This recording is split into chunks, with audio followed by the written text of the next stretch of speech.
नमस्कार दोस्तों, एक बार फिर आपका नव भारत निर्माण अर्थात न्यू इंडिया के इस प्लेटफॉर्म पर हार्दिक स्वागत और अभिनंदन।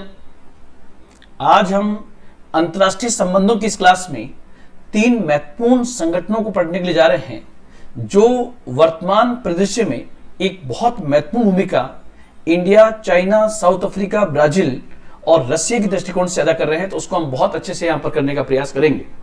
इस क्रम में सबसे पहले मैं इन तीनों के आपको बैकग्राउंड बताऊंगा कि इनका बैकग्राउंड क्या है और साथ ही साथ किस प्रकार से ये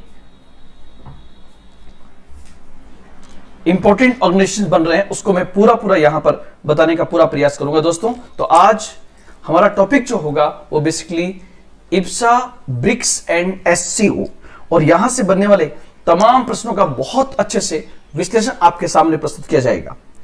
इब्सा, ब्रिक्स और एससीओ क्या है और यहां से किस प्रकार के आपके एग्जाम में प्रश्न बन सकते हैं, उसका पूरा एक एक पॉइंट आपके सामने बताया जाएगा।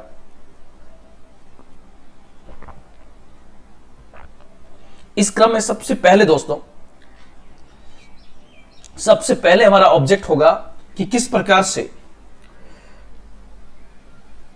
सबसे पहले इब्सा, ब्रिक्स और एससीओ वर्ल्ड मैप में इनकी भूमिका किस प्रकार से है उसको मैं आपको दिखाने का प्रयास करूंगा। देखिए, सबसे पहले आज की इस क्लास में क्या क्या होगा। नंबर 1, वर्ल्ड मैप के माध्यम से इन सब की लोकेशन को ट्रेस करना कि किस प्रकार ये इंपॉर्टेंट है। नंबर 1, नंबर 2, उसके बाद में किस प्रकार G7 की मीटिंग में पहली बार इंडिया, ब्राजील और साउथ अफ्रीका के 3 विदेश मंत्री मिलते हैं और वहां पर किस प्रकार बातचीत के माध्यम से एक ऑर्गेनाइजेशन जो है वो एग्जिस्टेंस में आता है, जिसको हम इब्सा कहते हैं। और इब्सा की ये कहां पर आया था सबसे पहले, तो G7 का, और G7 का उस समय नाम जो था वो बेसिकली G8 था। G7 का नाम उस समय G8 था। तो G8 में किस प्रकार से एग्जिस्टेंस में आता है उसको हम देखने का प्रयास करेंगे। कहीं ना कहीं इब्सा और G8 की आपस में हिस्ट्री जुड़ी हुई है, उसको भी हम देखने का प्रयास करेंगे। उसके बाद नेक्स्ट पॉइंट, IBSA की बेसिक जानकारी मैं आपको दूंगा कि किस प्रकार 3 अलग अलग कॉन्टिनेंट के देश, जिसमें एशिया महाद्वीप से आप देख रहे हो भारत, अफ्रीका कॉन्टिनेंट से साउथ अफ्रीका और साउथ अमेरिका से ब्राजील, ये तीनों देश किस प्रकार से मिलते हैं और बात करते हैं। और सबसे बड़ी बात जो करते हैं वो बेसिकली यहां पर बात होगी साउथ साउथ कोऑपरेशन की, दक्षिण दक्षिण सहयोग की। ये साउथ साउथ कोऑपरेशन क्या है इसको मैं आपको बहुत अच्छे से समझाने का प्रयास करूंगा। दक्षिण दक्षिण सहयोग, अभी एक एग्जाम में क्वेश्चन पूछा भी गया था कि दक्षिण दक्षिण सहयोग का दुनिया में सबसे बेस्ट एग्जाम्पल कौन सा ऑर्गेनाइजेशन माना जाता है, तो उसका उत्तर होगा IBSA, India, Brazil and south Africa. तो ये भी हम देखने का पूरा प्रयास यहां पर करेंगे। उसके बाद नेक्स्ट पॉइंट होगा, उसके बाद इब्सा के बाद देखेंगे ब्रिक्स को, BRICS। देखिए आप, अगर हम देखते हैं IBSA मतलब 3 देश, इंडिया, ब्राजील, साउथ अफ्रीका, इनको यहां पर देखिए, India, Brazil and south Africa. बच गए कौन, रसिया एंड चाइना। ये दोनों जो है इब्सा में नहीं है। अगर इसमें चाइना को शामिल कर लिया जाए तो ये चिप्सा बन जाएगा दोस्तों। इसकी कहानी भी मैं आपको सुनाने का प्रयास करूंगा कि इब्सा से ब्रिक्स का क्या रिलेशन है और क्या इब्सा कहीं ना कहीं अब मर्ज हो गया है ब्रिक्स के अंदर, क्योंकि जो ब्रिक्स के अंदर जो देश है उसमें उसी के 3 देश मिलकर के बातचीत करते हैं, जिसको हम इब्सा कहते हैं। तो उसको भी हम देखने का पूरा प्रयास यहां पर करेंगे। उसके बाद ब्रिक्स में हम क्या क्या देखेंगे कि ब्रिक्स का कॉन्सेप्ट कैसे आया, इसका स्टार्टिंग कैसे हुई, इसका मुख्य उद्देश्य क्या था, वन पोलर वर्ल्ड क्या था, ब्रिक्स का महत्व क्या है, ब्रिक्स बैंक क्या है, दक्षिण दक्षिण सहयोग का कॉन्सेप्ट यहां पर कैसे काम करता है, संघाई को इसका हेडक्वार्टर क्यों बनाया गया और शुरुआत में केवी कामत कौन थे, उसको भी हम देखने का प्रयास करेंगे। उसके बाद ब्रिक्स बैंक के बारे में ये कुछ चीजें आपको मैं बताऊंगा। नेक्स्ट ब्रिक्स का थोड़ा सा और डिटेल लेंगे और ब्रिक्स की किस प्रकार से 11th समिट हुई ब्राजील के अंदर उसको बताने का प्रयास करूंगा। ये आप देख लो, ब्राजील के राष्ट्रपति, ये भारतीय प्रधानमंत्री, ये अफ्रीकन और रशियन और ये चाइनीज प्रेसिडेंट आप देख रहे हो। तो ये भी हम यहां पर देखने का प्रयास करेंगे। उसके बाद ब्रिक्स की बैठकें कहां पर हुई, सबसे पहले कहां पर हुई, जैसे RIC सबसे पहले बना था, उसकी बैठक कहां पर हुई, फिर ब्रिक्स बना, उसके बाद ये सब चीजें, और फिर जब ब्रिक्स एक पूरी फॉर्मेट के रूप में आएगा, उसको दिखाऊंगा। ब्रिक्स बैंक कौन सा है और मार्कोस प्राडो ट्राइजो कौन है जो लेटेस्ट जो है ब्रिक्स बैंक के चेयरमैन बने हैं, और अनिल किशोरा ब्रिक्स बैंक के वाइस प्रेसिडेंट बने हैं, उनको भी बताने का मैं प्रयास करूंगा। और ब्रिक्स बैंक का ही दोस्तों नाम है न्यू डेवलपमेंट बैंक, उसको भी बताने का प्रयास करूंगा। उसके बाद अब तक ब्रिक्स के हुए सम्मेलन, अब तक ब्रिक्स के समिट कौन कौन से हुए उसको भी देखने का प्रयास करेंगे, ताकि एग्जैक्टली चीजें आपको बहुत अच्छे समझ में आए, तो उसको भी देखने का प्रयास करूंगा सबसे। उसके बाद में ब्रिक्स का महत्व क्या है, इसको आप बहुत अच्छे से याद कर जाना कि आज ब्रिक्स इंपॉर्टेंट क्यों है, उसको भी हम देखने को पड़ेगा। और लेटेस्ट जो है 2019 में इसका सम्मेलन जो है वो बेसिकली ब्राजील में हुआ, और उसके बाद 2020 में आपको बताया कोरोना संकट के कारण पूरी दुनिया बंद पड़ी है, राष्ट्राध्यक्षों की हवाई यात्राएं रुक चुकी है, सबके सब ऑनलाइन, जैसे आप ऑनलाइन पढ़ रहे हो, तो आप ये मत समझना दोस्तों कि केवल आप ही ऑनलाइन पढ़ रहे हो। हमारे प्रधानमंत्री Modi ji, Russian president Vladimir Putin, ये भी सब ऑनलाइन ही बातचीत कर रहे हैं, इनके पास भी कोई विकल्प नहीं बचा हुआ है सिवाय ऑनलाइन वेबिनार का, सेमिनार का, इसके अलावा कोई नहीं है विकल्प। इसलिए बिल्कुल निराश ना हो कि यार हमें घर बैठ के पढ़ना पड़ रहा है। ये आपका गोल्डन टाइम है जिसमें आपको बहुत अच्छे से फेस टू फेस नहीं तो आपके बीच में डिजिटल प्लेटफॉर्म के माध्यम से आप तक पहुंचने का प्रयास किया जा रहा है। ये देखो आप, ये एक और इंपॉर्टेंट फोटो है जो दिखा रहा है SCO को, संघाई सहयोग संगठन। ये ऑर्गेनाइजेशन क्या है इसको भी मैं समझाने का प्रयास यहां पर करूंगा। SCO में कौन से देश आते हैं, उसमें चाइना की भूमिका किस प्रकार इंपॉर्टेंट है, उसको भी दिखाने का प्रयास करेंगे। SCO की बेसिक जानकारी हम लेंगे। उसके बाद member states of the Shanghai cooperation organisation जो है उसको भी देखेंगे। देखिए आप, नंबर 1 सबसे पहला इसका मेंबर है China, number 2 Islamic state of Pakistan, number 2 colour change कर देता हूं, ये देखिए, ये बात हो रही है SCO की, संघाई सहयोग संगठन की। तो एक, दूसरा पाकिस्तान, तीसरा इंडिया, चौथा ताजिकिस्तान, पांचवा उज्बेकिस्तान, छठा किर्गिस्तान, सातवां कजाकिस्तान, आठवां रशियन फेडरेशन। देखते हैं कि क्या ये 8 लोग हैं यहां पर। ये देखिए 1 2 3 4 5 6 7 और 8, ये 8 आपको दिखाई दे रहे हैं, ये इसका संकेत है दोस्तों। उसके बाद हम देखेंगे कुछ और चीजें। तो आज का हमारा टॉपिक जो है वो बेसिकली मैंने 3 संगठनों को कवर किया है। उन 3 संगठनों की विशेषता क्या है कि उन तीनों संगठनों में कहीं ना कहीं चाइना और इंडिया की सबसे अहम भूमिका है। इसलिए भारत के दृष्टिकोण से भी, चाइना के दृष्टिकोण से भी और वन पोलर वर्ल्ड को काउंटर बैलेंस करने के दृष्टिकोण से भी आज हम जो है बहुत इंपॉर्टेंट ऑर्गेनाइजेशन को आपके सामने प्रस्तुत करने के लिए जा रहे हैं, जिसका नाम IBSA ब्रिक्स एंड SCO है। अब इसमें सबसे पहले दोस्तों हम देखने का प्रयास करते हैं, ये देखिए वर्ल्ड मैप। इसमें भारत, ये बेसिकली स्पेनिश लैंग्वेज में आ गया है मैप, लेकिन आप टेंशन मत लेना, यहां पर हमारा प्यारा भारत, और भारत ने, क्योंकि भारत और चीन दुनिया की उभरती हुई अर्थव्यवस्थाएं हैं, और जब इमर्जिंग इकोनॉमी है तो हर देश प्रयास करता है। उन्हीं प्रयासों में आप देखिए सबसे पहले यहां पर कहानी कैसे शुरू होती है। ये कहानी का पार्ट है दोस्तों, ये बेसिकली कहानी, या मैं कह सकता हूं ये पृष्ठभूमि कैसे तैयार होती है वो सबसे इंपॉर्टेंट है। पृष्ठभूमि मैं आपको बताना चाहूंगा कि बेसिकली G8 जो दुनिया के विकसित देशों का संगठन है, इसका अलग से एक वीडियो बना हुआ है, उसको आप देखने का प्रयास करना। G8 विकसित देशों का संगठन है। आज की तारीख में इसी G8 को हम G7 कहते हैं, क्योंकि इसमें रसिया को शामिल नहीं किया गया है। अब रसिया के शामिल होने की पूरी संभावना है। G8 में जो देश हैं उसमें नाम आता है Canada, France, Germany, Italy, Japan, UK, USA, और उस समय एक कंट्री और था रसिया। ये मिलकर के G8 कहलाते हैं। और विकसित देश कभी भी विकासशील देशों को इनवाइट नहीं करते थे, क्योंकि विकसित देश विकासशील को केवल विकासशील समझते थे। लेकिन G8 देशों ने क्या किया, 21वीं शताब्दी में अपने आप को विकसित बनाए रखने के लिए G8 में पहली बार 3 विकासशील देशों को एक साथ इनवाइट किया जाता है। G8 में पहली बार 3 विकासशील देशों को एक साथ इनवाइट किया जाता है। तो आपको पता है ये सब के सब अमीर देश और हम इनकी तुलना में गरीब देश। तो जब ये मिला इनको बुलावा कि आपको वहां बुलाया गया, किसको? ब्राजील को और इंडिया को और साउथ अफ्रीका को, इनको वहां बुलाया गया। अब ये सपोज कीजिए कि ये वो भवन था, ये वो बिल्डिंग है, G8 की मीटिंग हो रही है। और G8 की मीटिंग कहां हो रही थी दोस्तों? तो G8 की मीटिंग हो रही थी फ्रांस के एवियान के अंदर, फ्रांस के एवियान में। आपको वैसे सर कब की बात है?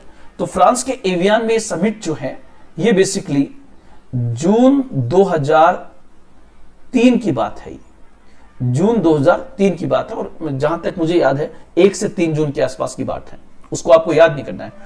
G8 की समिट 2003 में वहां पर हुई और उस समिट में ये तीनों देश वहां पर बाहर सपोज कीजिए इस प्रकार से बातचीत कर रहे हैं।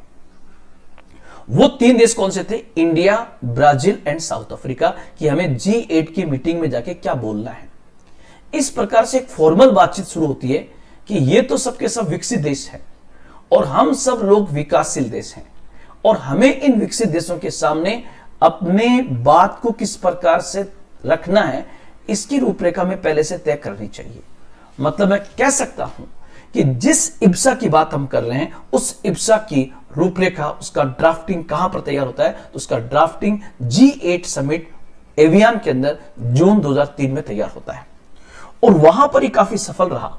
तो वहां से जैसे ही समिट खत्म होती है, ये तीनों देश, मतलब इब्सा के तीनों देश, इंडिया, ब्राजील और साउथ अफ्रीका के विदेश मंत्री यहां से सीधे आते हैं ब्राजीलिया के अंदर और ब्राजीलिया आकर के और फिर बातचीत को आगे बढ़ाते हैं। तो मैं कह सकता हूं 3 से 6 जून की बात है 2003 में ये ब्राजील राजधानी ब्राजीलिया मिलते हैं और यहीं पर आपको पता है पहली बार ये एक हाथ मिलाते हैं गठबंधन के लिए कि हमें साथ साथ रहना है। ये तीनों देश Brazil, India and south Africa, और इस प्रकार 2003 के अंदर इब्सा की रूपरेखा तैयार होती है और उस इब्सा का पहला सम्मेलन जो है वो 2006 में होता है। और इब्सा का पहला सम्मेलन 2006 में कहां पर हुआ? तो ध्यान रखना है इसका फर्स्ट समिट जो है वो इब्सा की ब्राजील की राजधानी ब्राजीलिया में होती है, ब्राजील राजधानी ब्राजीलिया में। उसके बाद 2007 के अंदर साउथ अफ्रीका, 8 के अंदर इंडिया के अंदर, ऐसे हर साल इसकी मीटिंग जो है वो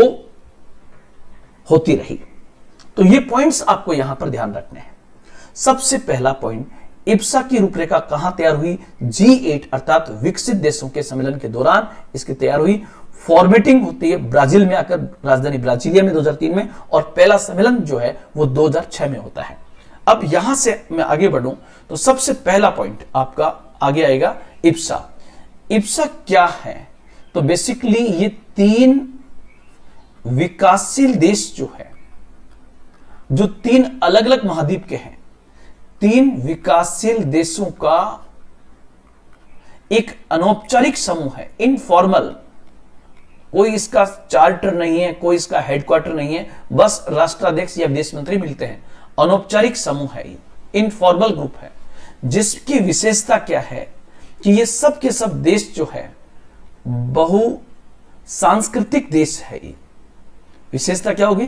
तीनों देशों की विशेषता है कि यहां मल्टी कल्चरल कंट्री है, बहुसांस्कृतिक है, बहुभाषाई देश है। ये 1 से अधिक भाषाओं को बोलने वाले देश हैं और साथ ही साथ आप लोग ध्यान रखना ये दुनिया के उभरते हुए देश हैं। इन उभरते विकासशील अर्थव्यवस्थाओं को आपस में बातचीत के माध्यम से आगे बढ़ता रहना चाहिए और आपस में अपने जो अनुभव है उसको भी यहां पर साझा करना चाहिए। साथ ही साथ विकासशील देशों की कौन कौन सी समस्याएं हैं, उन समस्याओं का समाधान जो है इब्सा के माध्यम से किया जा सकता है। तो सबसे पहले आप देखोगे इसका ड्राफ्ट तैयार होता है सबसे पहले 2003 के अंदर और इसका पहला सम्मेलन जो है इब्सा का पहला सम्मेलन जो है दोस्तों आप लोग ध्यान रखना, इसकी फर्स्ट समिट जो है वो बेसिकली ब्राजील की राजधानी ब्राजीलिया में 2003 के बाद मिलते हैं ब्राजील में 2006 के अंदर। अब यहां से आप देखिए 3 देश है, एक एशिया महाद्वीप का भारत, फिर साउथ अफ्रीका और उसके बाद यहां पे आप देखोगे ब्राजील। ये 3 अलग अलग महाद्वीपों के 3 अलग बहुसांस्कृतिक, बहुभाषाई, उभरते हुए विकासशील राष्ट्र है, जो अपनी बात को यूनाइटेड नेशन में रख सकते हैं, संयुक्त राष्ट्र में रख सकते हैं, ग्लोबल वार्मिंग के मुद्दे पर तीनों एकजुट होकर जा सकते हैं, WTO की दोहा दौर की वार्ता में अपने मुद्दों को एक साथ रख सकते हैं। साथ ही साथ तीनों विकासशील है, तो बहुत सारी समस्याएं साझा है, कॉमन है। उन कॉमन प्रॉब्लम्स का समाधान भी इप्सा के प्लेटफॉर्म के माध्यम से पूरा किया जा सकता है। अब आप देखोगे यहां पर एक कॉन्सेप्ट आता है जिसको एग्जाम में पूछा गया है, और वो है साउथ साउथ कोऑपरेशन क्या है, दक्षिण दक्षिण सहयोग क्या है। ध्यान रखना, ये साउथ शब्द तो आता है ना हमेशा एक इंडिकेटिव वर्ड है, सांकेतिक वर्ड है। आप मेरी पहली क्लास में देखना जिसमें मैंने IR की बेसिक आपको टर्म्स बताई है, उसमें मैंने साउथ साउथ कोऑपरेशन क्या है और नॉर्थ साउथ टेंशन क्या है उसको वहां पर मैंने समझाने का प्रयास किया है। तो ध्यान रखना, साउथ शब्द जो है ये बेसिकली विकासशील देशों के लिए आता है। मैं यहां पर आपको थोड़ा सा गौर करना चाहूंगा कि इस ग्लोब के जितने भी कंट्री जो नॉर्थ में आते हैं, नॉर्थ देशों के लिए सांकेतिक रूप से नॉर्थ शब्द आ रहा है विकसित देशों के लिए। हालांकि नॉर्थ हेमिस्फीयर में विकसित और विकासशील दोनों है, लेकिन ध्यान रखना सांकेतिक जो शब्द आ रहा है, मैं कह रहा हूं एक इंडिकेटिव वर्ड है ये। सांकेतिक रूप से नॉर्थ शब्द आता है किसके लिए, विकसित देशों के लिए, और साउथ शब्द जो है वो बेसिकली ये मैं मान लेता हूं साउथ हेमिस्फीयर, ये आता है विकासशील के लिए। इसलिए जब भी बात ऐसे होगी साउथ साउथ कोऑपरेशन, जब भी ये शब्द आएगा तब आप लोग ध्यान रखना, इसका मतलब होगा जब विकासशील, साउथ का मतलब क्या होगा, विकासशील, विकासशील, और यहां भी साउथ का मतलब क्या होगा, विकासशील। विकासशील देशों के मध्य सहयोग एवं समन्वय को दक्षिण दक्षिण सहयोग के नाम से जाना जाता है। विकासशील देशों के मध्य सहयोग एवं समन्वय को दक्षिण दक्षिण सहयोग के नाम से जाना जाता है। विकासशील साउथ का मतलब क्या होगा, तो ये पॉइंट आपको यहां पर याद रखना है। अब देखिए साउथ साउथ कोऑपरेशन, इसलिए आप देखोगे इंडिया, ब्राजील और साउथ अफ्रीका, क्योंकि तीनों विकासशील देश है, इसलिए इन तीनों विकासशील देशों के आपसी सहयोग को साउथ साउथ कोऑपरेशन कहा जाता है। यहां पर दोस्तों एक समय ऐसा आया कि इप्सा की महत्ता बहुत अधिक तेज गति से बढ़ने लगी, लेकिन मैं आपको बताऊंगा कि जब इप्सा की मीटिंग होने लगी तो चाइना चाहता था कि उसको भी इसमें शामिल कर ले, क्योंकि वो भी विकासशील है और उसको भी विकसित देश में लाते थे। तो यहां पर एक समय ऐसा आया कि ऐसा लगने लगा कि अब इप्सा जो है बेसिकली किसमें चेंज होगा, सिप्सा के अंदर, लेकिन ऐसा हो नहीं पाया, बल्कि इप्सा की इंपॉर्टेंस ही कुछ कम हो गई। वो इंपॉर्टेंस कम क्यों हुई दोस्तों, तो उसका एक रीजन जो सबसे बड़ा था वो था किसका पनपना, ब्रिक्स का। जब ब्रिक्स पनपने लगा तो अपने आप स्वतः ही इप्सा की इंपॉर्टेंस थोड़ी कम हुई। कम का मतलब कि जो काम इप्सा के माध्यम से होता था वो काम अब किस प्लेटफॉर्म के माध्यम से होने लग गया, ब्रिक्स के माध्यम से। आप देख सकते हो बी मतलब यहां ब्राजील, आई मतलब इंडिया और एस मतलब साउथ अफ्रीका। इन तीनों को इप्सा में अलग से मिलने की आवश्यकता नहीं है, ये तीनों ब्रिक्स के माध्यम से भी तो मिल सकते हैं। इसलिए आप लोग ध्यान रखना, मैं कह सकता हूं कि 2013 के बाद लगातार जो काम इप्सा में होता था वो किसके माध्यम से होने लग गया, ब्रिक्स के माध्यम से। तो मैं इसको इंटरलेट करने का प्रयास करूंगा थोड़ी देर के अंदर, आप देखिए। अब इसी के साथ हम एक और देखते हैं, ब्रिक्स क्या है। ब्रिक्स में कौन कौन होंगे दोस्तों, ब्रिक्स में जो है basically Brazil, Russia, India, China और साउथ अफ्रीका। साउथ अफ्रीका, ये 5 देश है दोस्तों, ध्यान रखना। ये 5 देशों ने मिलकर जो ऑर्गेनाइजेशन बनाया है उसी को हम कहते हैं ब्रिक्स।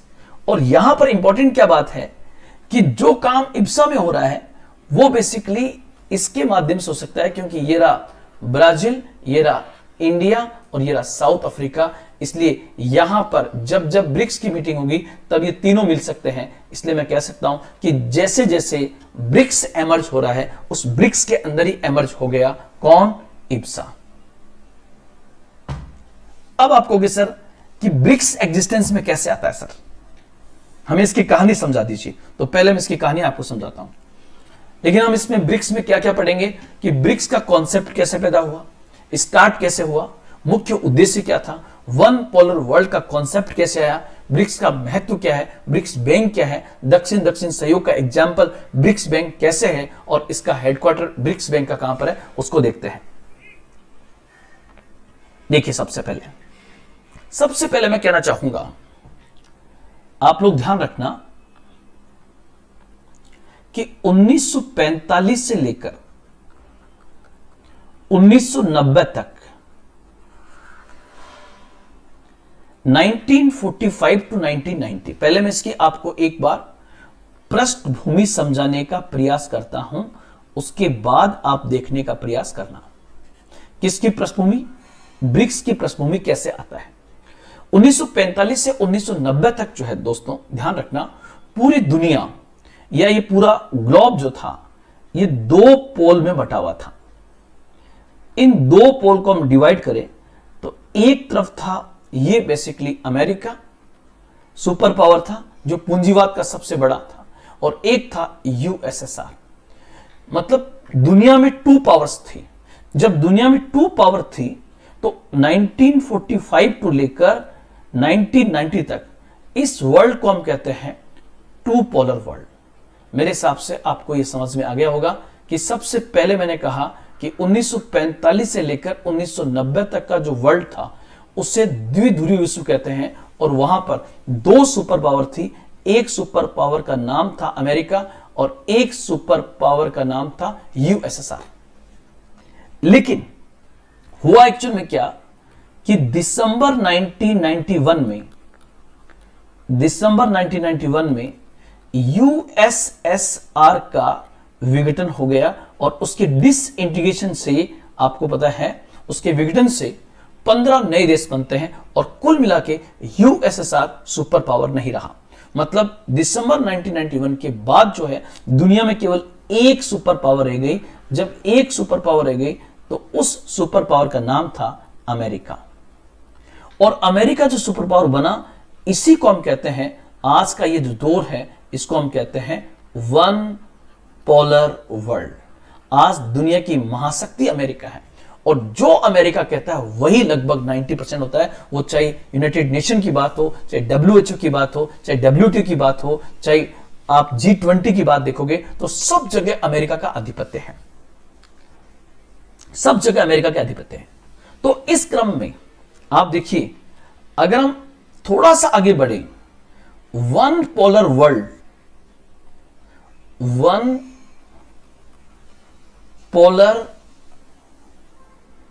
वर्ल्ड को रोकने के लिए एवं इसे मतलब वर्ल्ड को, इस दुनिया को एवं वर्ल्ड को मल्टीपोलर बनाने के लिए, क्योंकि अगर वन पोलर वर्ल्ड होगा तो ये दुनिया के लिए खतरनाक होगा, इसलिए यह तय हुआ कि मल्टीपोलर वर्ल्ड का निर्माण किया जाए। मल्टीपोलर वर्ल्ड बनाने के लिए दोस्तों ध्यान रखना, सबसे पहले नंबर 1 क्या हुआ कि रसिया, चूंकि अमेरिका का सबसे बड़ा प्रतिद्वंदी माना जाता है, और चाइना भी सबसे बड़ा प्रतिद्वंदी है, और इंडिया इसलिए क्योंकि यूएसए, मैंने एक चैप्टर आपको बताया था कि अमेरिका एक सुपर पावर है, और अमेरिका को सुपर पावर बने रहने के लिए जो तमाम फैक्टर्स हैं वो एशिया कॉन्टिनेंट में मौजूद है। इसलिए अमेरिका का आधिपत्य, रुतबा, नियंत्रण एशिया महाद्वीप में लगातार बढ़ रहा था। इसलिए वन पोलर वर्ल्ड को रोकने के लिए और मल्टीपोलर वर्ल्ड बनाने के लिए, आप लोग ध्यान रखना, मल्टीपोलर वर्ल्ड बनाने के लिए दुनिया के 3 देश एक साथ आते हैं, और उसको हम कहते हैं 3 देश जो सबसे पहली बार अमेरिका को काउंटर बैलेंस करने के लिए एक प्लेटफॉर्म पे आते हैं। उसका नाम था रसिया, इंडिया और चाइना। ये एक साथ आते हैं। इसी को दोस्तों हम शॉर्ट फॉर्म में कहते हैं RIC। इसी को हम क्या कहते हैं? RIC के नाम से जानते हैं। और ये आपको पता है RS 2020 में पूछा गया था कि RIC की पहली बैठक कहां हुई थी, रसिया, इंडिया एंड चाइना की। तो दोस्तों ये ध्यान रखना, ये पहली बैठक होती है येकेटेरिनबर्ग के अंदर। ये बैठक कहां पर हुई, येकेटेरिनबर्ग। और येकेटेरिनबर्ग बेसिकली कहां पर है, तो येकेटेरिनबर्ग रसिया के अंदर है, जहां पर इन तीनों देशों ने मिलकर कहा कि हमें वन पोलर वर्ल्ड को रोकना होगा, वन पोलर वर्ल्ड को रोकना होगा। तो इसलिए तीनों देश यहां पर एकजुट होते हैं। और उसके बाद एक्चुअल में क्या होता है, जब ये पहली बैठक कहां हुई थी दोस्तों, रसिया के अंदर। और कब हुई, तो ये पहली बैठक 2009 में होती है। अब उसके बाद सेकंड आप देखोगे तो ब्राजील भी चूंकि इप्सा के माध्यम से वहां पर था, इसलिए यहां पर इन्होंने कहा कि ब्राजील आप भी आ जाओ। तो ब्राजील जो है ये बेसिकली इसके साथ बैठक में शामिल हुआ, रसिया, इंडिया और चाइना। और ये जो बैठक हुई थी ये बेसिकली आपको पता है ब्राजीलिया में हुई थी। मतलब सेकंड जो बैठक हुई है उसमें ब्राजील को शामिल किया गया, और वो बैठक भी ब्राजीलिया में होती है। तो ब्राजीलिया, और ये कहां पर हुआ, ब्राजीलिया, आप लोग ध्यान रखना, ब्राजील की राजधानी है। मतलब आप देखिए कि कब RIC से यहां पर बन गया ब्रिक। मतलब ब्राजील को यहां पर शामिल करने में किसकी भूमिका अहम रही, सबसे अहम भूमिका इंडिया की थी कि इसको भी शामिल करो, क्योंकि हम इप्सा के माध्यम से पहले ही मिल रहे थे। तो यह बात आ गई 2010 में। 2010 में RIC बदल गया ब्रिक के अंदर। और थर्ड जो आप लोग ध्यान रखना दोस्तों, तीसरा, जब तीसरे साल बैठक हुई तो इन्होंने कहा कि साउथ अफ्रीका को भी शामिल कर लिया जाए। तो यहां पर साउथ अफ्रीका और शामिल हो गया। साउथ अफ्रीका शामिल हुआ किसमें, BRIC में, BRIC में शामिल हुआ। तो ये बन गया ब्रिक्स। और ये बैठक कहां पर हुई थी, तो ये चीन के सान्या सिटी के अंदर हुई थी। चीन की सान्या सिटी के अंदर ये बैठक होती है। तो पहला पॉइंट जो आपको बहुत अच्छे से याद रखना है वो आप लोग ध्यान रखना, ब्रिक्स जो बना है उसके बेस में मेन ऑब्जेक्ट जो है वो बेसिकली वन पोलर वर्ल्ड को रोकना है। मतलब अमेरिका जो सुपर पावर है उसकी दादागिरी को खत्म करना है। ये पॉइंट आप लोग ध्यान रखेंगे।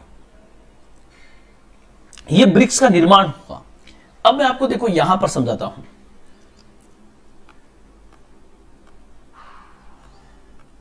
ये देखिए आप, ब्रिक्स का पहला सम्मेलन 2009 में रूस के अंदर हुआ। लेकिन जब रूस में सम्मेलन हुआ तो दोस्तों उस समय ध्यान रखना ये केवल RIC था। मतलब उस समय केवल 3 देश ही थे 2009 के अंदर। फिर उसके बाद 2010 में इसमें ब्राजील शामिल हुआ। तो 2010 में यह बन गया ब्रिक। फिर तीसरा साल 2011 जिसमें बन गया BRICS ब्रिक्स। मतलब ब्रिक से ब्रिक्स बनने में 3 साल लगे हैं, ध्यान रखना। और ब्राजील और साउथ अफ्रीका को इसमें शामिल करने में इंडिया की बहुत बड़ी भूमिका रही है, क्योंकि इंडिया उससे पहले किसमें था, IBSA में। तो कुल मिलाकर मैं ये कह सकता हूं ना कि जो इप्सा के देश थे वो इप्सा के देश एज इट इज किसमें आ गए, ब्रिक्स में जब आ गए। और जो बात इप्सा के प्लेटफॉर्म पे कर रहे थे अब वो बातें किस पर होने लगी है, ब्रिक्स के अंदर। इसलिए कहीं ना कहीं इस ब्रिक्स के चक्कर में कौन इस ब्रिक्स में ही शामिल हो गया, तो होगा इप्सा, इंडिया, ब्राजील और साउथ अफ्रीका। लेकिन ध्यान रखना इप्सा जो था वो बेसिकली एग्जाम्पल किसका था, साउथ साउथ कोऑपरेशन का। ब्रिक्स भी एग्जाम्पल है साउथ साउथ कोऑपरेशन का, लेकिन ब्रिक्स का मेन ऑब्जेक्ट जो है वो बेसिकली वन पोलर वर्ल्ड को काउंटर बैलेंस करना है। मतलब अमेरिका को काउंटर बैलेंस करना है, जबकि इप्सा के माध्यम से विकसित देशों के सामने अपनी बात को रखना है। लेकिन यह पूछे कि पहली बार ब्रिक्स देश, देखो यहां पे बेसिकली आप देख रहे हो यहां तक आके पूरा ब्रिक्स बनता है। तो उसका पूरा एक साथ सम्मेलन पहली बार कहां पर हुआ, तो ब्रिक्स का ये समिट आप देख रहे हो पूरी तरह से ये हो रहा है दिल्ली में 2012 के अंदर। उसके बाद तो आप देख रहे हो लाइन लगी हुई है, मार्च 2013 में डरबन के अंदर हुआ, जुलाई 2014 में ब्राजील फोर्टलीजा में हुआ, और ब्रिक्स सम्मेलन 2015 में रूस के उफा में हुआ। और यहां से एक और देखो आप, यहां से एक और नया आयाम लिखा जाता है, और वो था कि जहां जहां पर ब्रिक्स की समिट होगी वहीं पर कोशिश की जाएगी कि एससीओ की भी समिट हो जाए। पहली बार ब्रिक्स और एससीओ का सम्मेलन कहां पर एक साथ होता है, तो रूस के उफा शहर में होता है, रूस के उफा शहर में। उसके बाद देखोगे 2016 में भारत में गोवा में हुई ब्रिक्स का सम्मेलन, 17 में चीन में हुआ, 18 में दक्षिण अफ्रीका में हुआ, और लेटेस्ट आप देखोगे 2019 में ब्रिक्स का सम्मेलन कहां पर हुआ दोस्तों। 2019 का आपसे पूछे तो 2019 में यह सम्मेलन जो है, जो आपका 11वां समिट होगी, ये 11वां ब्रिक्स सम्मेलन 2019 में ब्राजील की राजधानी ब्राजीलिया के अंदर हुआ है, ब्राजील राजधानी ब्राजीलिया में हुआ है। आपको सर 2020 में, तो आप लोग ध्यान रखना 2020 की अगर मैं बात करना चाहूंगा तो 2019 ब्राजीलिया और 2020 में सेंट पीटर्सबर्ग, 2020 में सेंट पीटर्सबर्ग। लेकिन आपको पता है दुनिया को ऐसी हवा लगी है कोरोना की कि सब कुछ बंद पड़ा हुआ है, इसलिए सिर्फ ऑनलाइन समिट्स हो रही है, वैसे समिट्स नहीं हो पा रही।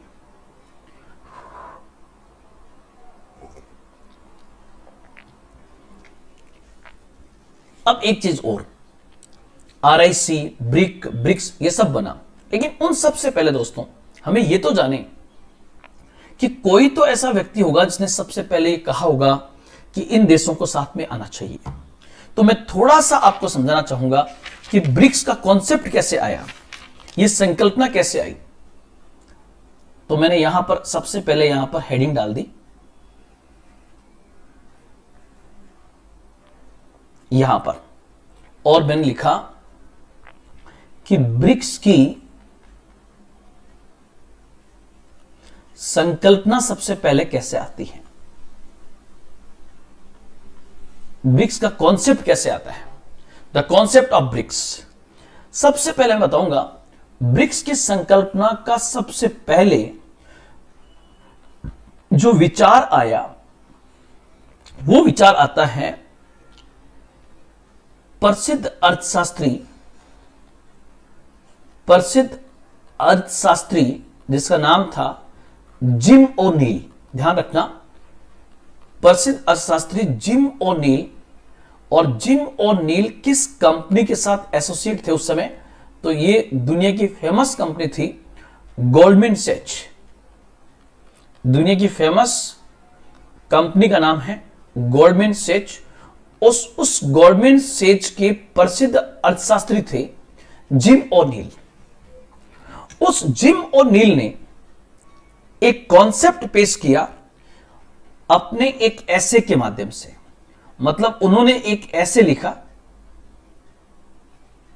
ऐसे के माध्यम से।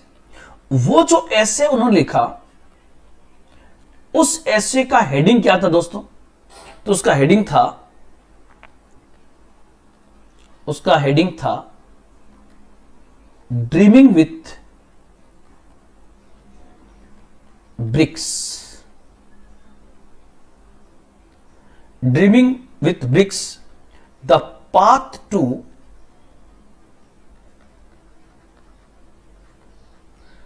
(2050). और ये ऐसे उन्होंने कब लिखा था, 2003 के अंदर। देखो दोस्तों कितना दूरदर्शी व्यक्ति था कि वो बेसिकली एक ऐसे लिखता है, dreaming with BRICS the path to 2050। इसका मतलब क्या हुआ दोस्तों, इसका मतलब था कि सबसे पहली बार दुनिया में ये कॉन्सेप्ट कि दुनिया की 4 इकोनॉमी जो है, दुनिया की 4 इकोनॉमी जो है वो वर्ष 2050 तक इस विश्वव्यापी रेल का इंजन बन जाएगी। और वो इंजन घोषित करता है ब्रिक्स को। लेकिन ध्यान रखना, इसमें एस जरूर आया है, लेकिन इस एस का मतलब साउथ अफ्रीका नहीं है।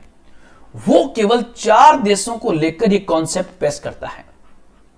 वो 4 देशों को लेकर ये कॉन्सेप्ट पेश करता है कि ये चार देश मिलकर वर्ष 2050 तक दुनिया की अर्थव्यवस्था का इंजन बन जाएंगे। Dreaming with BRICS the path to 2050। और इस ऐसे को लिखने वाला व्यक्ति था जिम ओनील। और जिम ओनील उस समय किस कंपनी के साथ एसोसिएट थे? तो उस कंपनी का नाम था गोल्डमैन सैच। Goldman Sachs. और इन्होंने क्या कहा दोस्तों? इन्होंने कहा कि विश्व के चार देश ब्राजील, रसिया, इंडिया और चाइना 2050 तक दुनिया की सबसे बड़ी अर्थव्यवस्थाएं होंगी। दुनिया की इकोनॉमी को डायरेक्शन देने में इनकी सबसे बड़ी भूमिका होगी। ये चारों देश मिलकर वन पोलर वर्ल्ड को काउंटर बैलेंस कर देंगे। ये चारों देश मिलकर एशिया में अमेरिका के हस्तक्षेप को कम कर देंगे। ये चारों देश वर्ल्ड के जितने भी ऑर्गेनाइजेशंस हैं उनको डायरेक्शन देने में अहम रोल अदा करेंगे। ये किसने कहा था? मैंने नहीं, जिम ओनील ने। और जिम ओनील ने जब ये कॉन्सेप्ट प्रेजेंट किया तब वो इस ब्रिक्स में एस को शामिल नहीं करता है, मतलब साउथ अफ्रीका को शामिल नहीं करता है। ये एस जो है प्लूरल फॉर्म के अंदर है, ये एस नीचे ऐसे आया हुआ है, ब्रिक्स। ब्राजील, रसिया, इंडिया और चाइना। अब मैं आपको बताना चाहूंगा कि उसने ये बात कही कि ये कैसे करेंगे।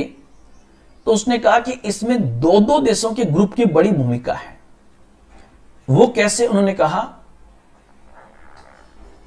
इसने अपने इस ऐसे के माध्यम से जो संकल्पना पेश की, उस संकल्पना दोस्तों इन्होंने ये कहा कि मान लीजिए हमने ग्लोब लिया, उस ग्लोब में दो देश जो हैं जिसमें नाम आएगा भारत और चीन का, और दो देश जिसमें नाम आएगा रसिया और ब्राजील का, और टोटल हो जाएंगे ये चार। इसमें इन्होंने कहा कि जहां एक और भारत और चीन जो है मैन्युफैक्चरिंग को कहते हैं विनिर्माण एवं सेवा क्षेत्र में दुनिया की अर्थव्यवस्था को नई दिशा देने में अहम रोल अदा करेंगे। Manufacturing and service sector. दूसरी ओर रसिया एंड ब्राजील जो है इनके बारे में कहा कि ये एनर्जी सिक्योरिटी, ऊर्जा और कच्चे माल की आपूर्ति के अंदर बहुत बड़ी भूमिका अदा करेंगे। मतलब अगर पूरी दुनिया को, अर्थव्यवस्था को वहन करने के लिए चार चीजें चाहिए, manufacturing, service, energy and readymade material, ये चारों अगर एक मुट्ठी बंद करके ऐसे आ जाएंगे तो दुनिया की इकोनॉमी को एक नई डायरेक्शन दे दी जाएगी। इसलिए यहां पर उसने इन चार को नाम लिया, भारत, चीन, रसिया एंड ब्राजील। जहां इंडिया और चाइना मैन्युफैक्चरिंग और सर्विस सेक्टर में बड़ी भूमिका अदा करेंगे, वहीं रसिया और ब्राजील जो है ऊर्जा और कच्चे माल की आपूर्ति में भूमिका होगी। और इस प्रकार यह ब्रिक्स का कॉन्सेप्ट आता है। यह कॉन्सेप्ट कब आया? 2003 के अंदर। यह वक्त वो था जब भारत और चीन दुनिया की सबसे बड़ी उभरती हुई अर्थव्यवस्थाएं बन चुकी थी। रसिया व्लादिमीर पुतिन के बाद फिर एक बार एक मजबूत इकोनॉमी के साथ उभर चुका था। ब्राजील भी वर्ल्ड मैप पर एक ग्लोबल इकोनॉमी के रूप में सामने आ चुका था। तो जिम ओनील ने कहा कि ये चारों देश मिलकर विश्व अर्थव्यवस्था को 2050 तक एक नए आयाम के रूप में स्थापित कर देंगे। इस प्रकार ये ब्रिक्स की कॉन्सेप्ट आती है। तो ये तो गई संकल्पना जो किसने पेश की? जिम ओनील ने। फिर हम कहें कि ब्रिक्स एग्जिस्टेंस में कैसे आता है, तो सबसे पहले मैंने आपको कहा उसके अंदर कि सबसे पहले वन पोलर वर्ल्ड को रोकने के लिए और मल्टीपोलर वर्ल्ड को बनाने के लिए दुनिया के तीन देश एक साथ आते हैं, रसिया, इंडिया एंड चाइना। और मीटिंग सबसे पहले होती है येकेटरिनबर्ग के अंदर। फिर अगले साल ब्रिक्स बनता है। मतलब जो ये बना है वो एक प्रोसेस के तहत बना है। ये आपको मैंने यहां पर समझाने का पूरा प्रयास किया।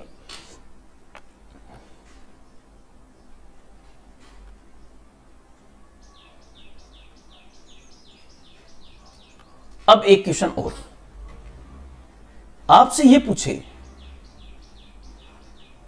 कि जिस ब्रिक्स की हम बात कर रहे हैं उस ब्रिक्स का महत्व क्या है?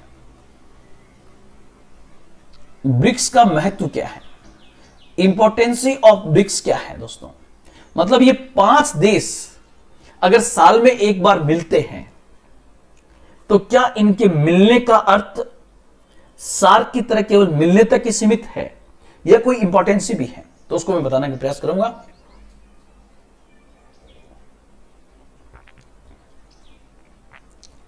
उसमें आप देखिए, सबसे पहले ब्रिक्स का महत्व देखें। नंबर 1, सबसे पहली बात तो ब्रिक्स जो है वो दक्षिण सहयोग का एक महत्वपूर्ण मंच साबित हो सकता है। हालांकि उसमें एक विकसित देश रसिया है, लेकिन फिर भी आप कह सकते हो दक्षिण सहयोग का एक महत्वपूर्ण मंच साबित हो सकता है। लेकिन सबसे इंपॉर्टेंट भूमिका जो इसकी रहेगी, वेरी इंपॉर्टेंट भूमिका, वो रहेगी एक ध्रुवीय विश्व को प्रतिसंतुलित करना। एक ध्रुवीय विश्व को प्रतिसंतुलित करना, to counter balance the one polar world. और एक ध्रुवीय विश्व को प्रतिसंतुलित करने का मतलब होगा दोस्तों अमेरिका को काउंटर बैलेंस करना, यूएसए को काउंटर बैलेंस करना। और अमेरिका को प्रतिसंतुलित आप कैसे करोगे? तो अमेरिका को प्रतिसंतुलित आप तभी कर पाओगे जब अर्थव्यवस्था के क्षेत्र में एक व्यापक काम करोगे, साथ ही साथ डॉलर का कोई विकल्प लेके आओगे, क्योंकि अंतरराष्ट्रीय विनिमय मुद्रा जो है वो बेसिकली आज भी अमेरिका की है। चाहे कोई भी 2 देश करे, उसमें डॉलर का विकल्प होना जरूरी है। 2 पॉइंट तो आपको ध्यान रखना। ये तीसरा पॉइंट है, आपको बताया कि आने वाला वक्त जो है अब होगा चौथी औद्योगिक क्रांति का, द 4th इंडस्ट्रियल रिवॉल्यूशन। चौथी औद्योगिक क्रांति आएगी, 4th इंडस्ट्रियल रिवॉल्यूशन, जिसको हम कहेंगे 4.0। इसको नाम दिया गया है 4.0, 4th इंडस्ट्रियल रिवॉल्यूशन का मार्ग कौन सा संगठन प्रशस्त करेगा? तो मैं कह सकता हूं ब्रिक्स जो है, ब्रिक्स चौथी औद्योगिक क्रांति का मार्ग प्रशस्त करेगा। 4th इंडस्ट्रियल रिवॉल्यूशन जो आएगी उसका मेन हेड कौन बनेगा? वो ब्रिक्स बनेगा, उसका इंजन बनेगा। साथ ही साथ दोस्तों जब ऐसा होगा तो चौथा पॉइंट आप लिख सकते हो, ब्रिक्स देश जो है वो, ब्रिक्स जो है 21वीं सदी के इस बदलते परिवेश में अर्थव्यवस्था का इंजन बनने में इन 5 देशों की दुनिया में सबसे बड़ी भूमिका होगी। अर्थव्यवस्था का इंजन बनने में इनकी सबसे बड़ी भूमिका होगी। सबसे बड़ी बात कि ब्रिक्स प्लेटफॉर्म ब्रिक्स देशों को सतत, संतुलित और समावेशी विकास की बात करता है। ध्यान रखना, यही जो संगठन है, इसको मैं 5वां पॉइंट ये कहता हूं कि यह संगठन जो है सतत, संतुलित और समावेशी विकास को करने में इसकी बहुत बड़ी भूमिका हो सकती है। तो इस बिंदु को भी हम यहां पर स्पेशली ध्यान रखेंगे। सबसे बढ़कर आज दुनिया के सामने जो चैलेंजेस है, मतलब मैं कह सकता हूं कि 21वीं सदी की जो चुनौतियां हैं, उन चुनौतियों के समाधान के अंदर ब्रिक्स की सबसे बड़ी भूमिका होगी। चुनौतियों के समाधान में ब्रिक्स की भूमिका। तो ये पॉइंट भी आपको यहां पर बहुत अच्छे से ध्यान रखना होगा। आपको किस तरह, कौन सी चैलेंज आज दुनिया के सामने बड़ा चैलेंज है दोस्तों, और वो चैलेंज है क्या? Global warming. उस ग्लोबल वार्मिंग के समाधान के अंदर इन देशों की भूमिका हो सकती है। आज दुनिया पीड़ित है ग्लोबल टेररिज्म से, ग्लोबल आतंकवाद से। उस ग्लोबल आतंकवाद को समाप्त करने में भी इनकी भूमिका हो सकती है। साथ ही साथ आपको पता होगा आज ऊर्जा की समस्या, एक बहुत बड़ी समस्या है, ब्रिक्स उसका समाधान कर सकते हैं। और वर्ल्ड ट्रेड में कई बैरिकेशंस हैं विश्व व्यापार में, उसको भी ये दूर कर सकते हैं। तो 21वीं सदी की जो चुनौतियां हैं उसके समाधान के अंदर भी इनकी बहुत बड़ी भूमिका हो सकती है। इसलिए दोस्तों ये जो मंच है ये अपना महत्वपूर्ण काम कर सकता है।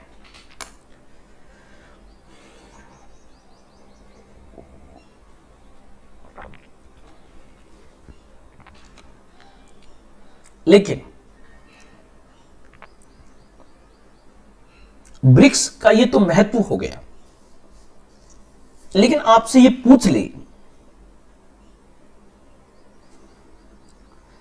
कि ब्रिक्स के सामने चैलेंज क्या है। बहुत अच्छा क्वेश्चन है। ब्रिक्स के सामने चैलेंज क्या है, तो मैं यहां पर कह देता हूं, ब्रिक्स के समक्ष देखो बातें करने में और उसके इंप्लीमेंटेशन में बहुत अंतर होता है। तो ये तो मैं आपको अभी 2 मिनट बाद में बताऊंगा ब्रिक्स के समक्ष चुनौतियां क्या है, चैलेंजेस क्या है। लेकिन उससे पहले मैं आपको ये कहना चाहूंगा दोस्तों, उससे पहले मैं कहूंगा कि हमने ये कहा कि एक ध्रुवीय विश्व को प्रतिसंतुलित करने में ब्रिक्स की बड़ी भूमिका होगी, और एक ध्रुवीय विश्व को प्रतिसंतुलित करने के लिए इन 5 देशों को मिलकर अमेरिका जैसे देश को अर्थव्यवस्था के पटल पर चैलेंज करना होगा, डॉलर का नया विकल्प खोजना होगा। इसलिए इन्होंने जो सबसे पहला काम किया वो काम था ब्रिक्स बैंक की स्थापना करना। क्योंकि आप अगर डॉलर का विकल्प ला रहे हो, आप WTO, IMF और वर्ल्ड बैंक का कोई विकल्प लेके आ रहे हो, तो सबसे पहले आपका खुद का बैंक तो होना चाहिए दोस्तों। इसलिए दोस्तों ब्रिक्स बैंक का कॉन्सेप्ट आया। तो आपसे पूछे ब्रिक्स में सबसे पहला काम होगा एक ध्रुवीय विश्व को प्रतिसंतुलित करना, और एक ध्रुवीय विश्व को प्रतिसंतुलित सबसे पहले किस फील्ड में किया जाएगा, इकोनॉमी के फील्ड में। और इकोनॉमी में सबसे पहले कहां जाएगा, तो हमें डॉलर का नया विकल्प ढूंढना होगा। डॉलर के विकल्प के लिए हमें किस बैंक की स्थापना करनी होगी, तो ब्रिक्स बैंक का कॉन्सेप्ट आता है।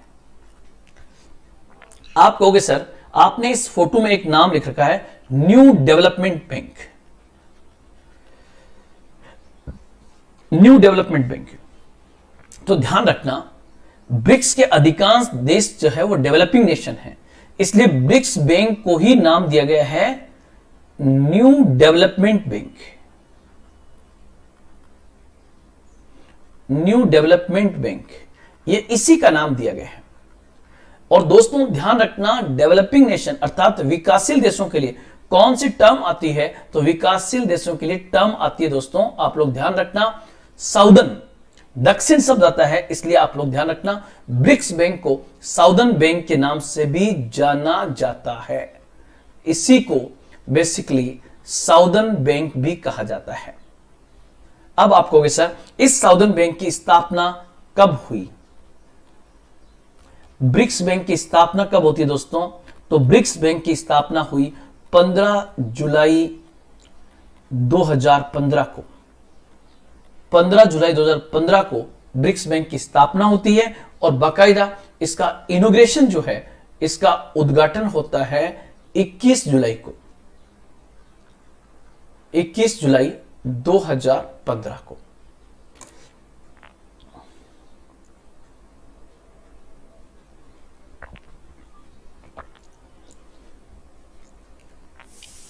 अब पहला पॉइंट कि सर ब्रिक्स बैंक जो खोला गया उसकी स्थापना 15 जुलाई 2015 को, उद्घाटन 21 जुलाई को हुआ, तो ये ब्रिक्स बैंक है कहां पर सर,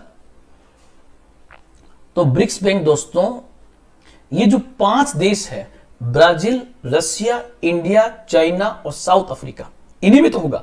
और इन दोनों के अंदर इन 5 के अंदर सबसे इंपॉर्टेंट एमर्जिंग नेशन जो है वो इंडिया और चाइना माने जाते हैं, इसलिए इन 2 में होगा। और इन 2 में यहां पर तय किया गया कि चाइना का सबसे बड़ा कॉमर्शियल सिटी, चाइना की कॉमर्शियल कैपिटल संगाई सिटी माना जाता है, इसलिए इस बैंक को कहां पर खोला गया दोस्तों, संगाई सिटी के अंदर। मैं बता दूं आपको 2015 में यूपीएससी ने क्वेश्चन पूछा संगाई सिटी किस नदी किनारे है, संगाई सिटी किस नदी किनारे है। आप चेक करना कि क्या हुयांगपू नदी किनारे पर है। संगाई सिटी कहां है, जैसे भारत का कॉमर्शियल कैपिटल माना जाता है बॉम्बे, ऐसे चाइना का कॉमर्शियल कैपिटल है संघाई सिटी। उस संघाई के अंदर ब्रिक्स बैंक का हेडक्वार्टर खोला जाता है। लेकिन व्यवस्थित तो करना होगा ना। जब ब्रिक्स बैंक का, यहां पर आप देखोगे, जब ब्रिक्स बैंक का मुख्यालय संघाई में खोला गया तो यह तय किया गया कि इसका पहला अध्यक्ष जो है वो बेसिकली भारत से बना दिया जाएगा। तो भारत के उस समय आईसीआईसीआई बैंक के रिटायर्ड चेयरमैन थे, चेयरमैन डायरेक्टर थे, जिनका नाम जो आपको पता होगा, उस समय केवी कामत, यस, केवी कामत को इस बैंक का पहला चेयरमैन बना दिया गया। केवी कामत इससे पहले कहां पर थे? तो एक्स चेयरमैन ऑफ आईसीआईसीआई, इस बैंक के चेयरमैन थे केवी कामत, उनको ब्रिक्स बैंक का अध्यक्ष बना दिया गया। ब्रिक्स बैंक का अध्यक्ष बना दिया गया।